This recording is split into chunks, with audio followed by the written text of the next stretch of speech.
So చాలామంది students మొన్న JNTUK special supply exams 2024 August సెప్టెంబర్లో రెయినీ సీజన్లో కొంతమంది రాశారు, కొంతమంది రాయలేదు.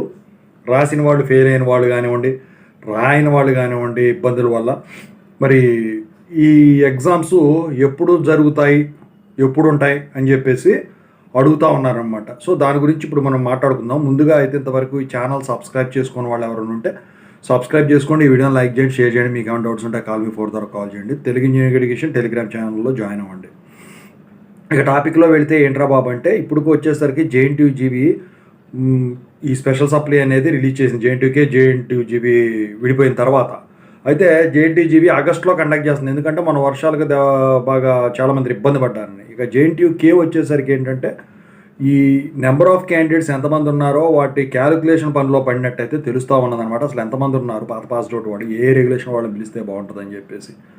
ఇక ఒక పక్కన వచ్చేసరికి ఇక్కడ ఈ పేపర్ వాల్యుయేషన్స్, మార్క్స్ ఎంట్రీ ఇవన్నీ జరుగుతూ ఉన్నాయి కాబట్టి వాటి రిజల్ట్స్ డిక్లేర్ చేయాల్సిన టైము జూలైలో ఉంది. కాబట్టి ఇక ఆ పని కానివ్వండి, లేకపోతే ఈ అడ్మిషన్స్ ఎంసెట్ ద్వారా, ఇది ఎఫ్సెట్ ద్వారా కానివ్వండి, లేకపోతే పీజీ సెట్ ద్వారా కానివ్వండి, మిగతా ఉంటాయి. యూనివర్సిటీ వాళ్ళు కండక్ట్ చేసే కానివ్వండి, యూనివర్సిటీ వాళ్ళు తీసుకునే కానివ్వండి, ఇవన్నీ ఉంటాయి. సో వీటి గురించి ఈ వర్క్ అంతా ఇదవుతూ ఉంటుంది. కాబట్టి సో ప్రస్తుతానికి ఈ జేఎన్టీయూకే స్పెషల్ సప్లీ ఎగ్జామ్స్ సంబంధించిన మీటింగ్ ఏదైతే ఉంటుందో దాని గురించి అయితే ప్రస్తుతానికి జరగట్లేదు. ఈ క్యాల్కులేషన్ ప్రక్రియ అనేది పక్కకు పెట్టేసేసి ప్రస్తుతానికి అవంతా కంప్లీట్ చేసి జూలై అంతా, సో జూలైలో మళ్ళీ దీని మీద వర్క్ చేసి ఇక ఆ తర్వాత వచ్చేసరికి, ఎందుకంటే ఇప్పుడు జేఎన్టీయూజీబీ అని జేఎన్టీయూకే విడిపోయినాయి. జేఎన్టీయూకే కింద చదివిన వాళ్ళంతా జేఎన్టీయూజీబీ కింద పోయారు.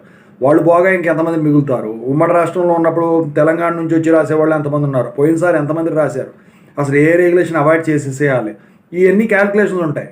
నెంబర్ బ్లైండ్గా చెప్పడం అంటే పెద్ద ఈజీ కాదు, అదే పెద్ద కష్టమేం కాదు.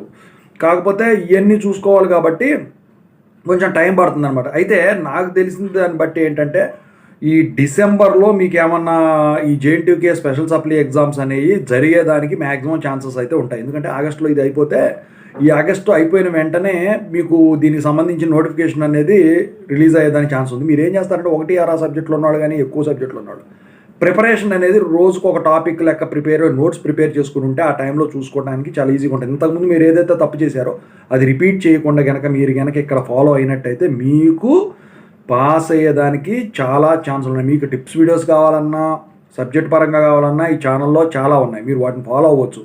అంతేగాని ఇచ్చినాక అంటే మాత్రం పోయినాక అన్నాక మాట్లాడుకోవాల్సి వస్తుంది. అందుకని చెప్పేసి మీరు ఇప్పటి నుంచే ప్రిపరేషన్ మొదలెట్టుకోండి. ఖచ్చితంగా అయితే ఉంటుంది. R16 పిలుస్తారు, R13 పిలుస్తారు. ఓకేనా? సో ఇదన్నమాట ఓవరాల్గా.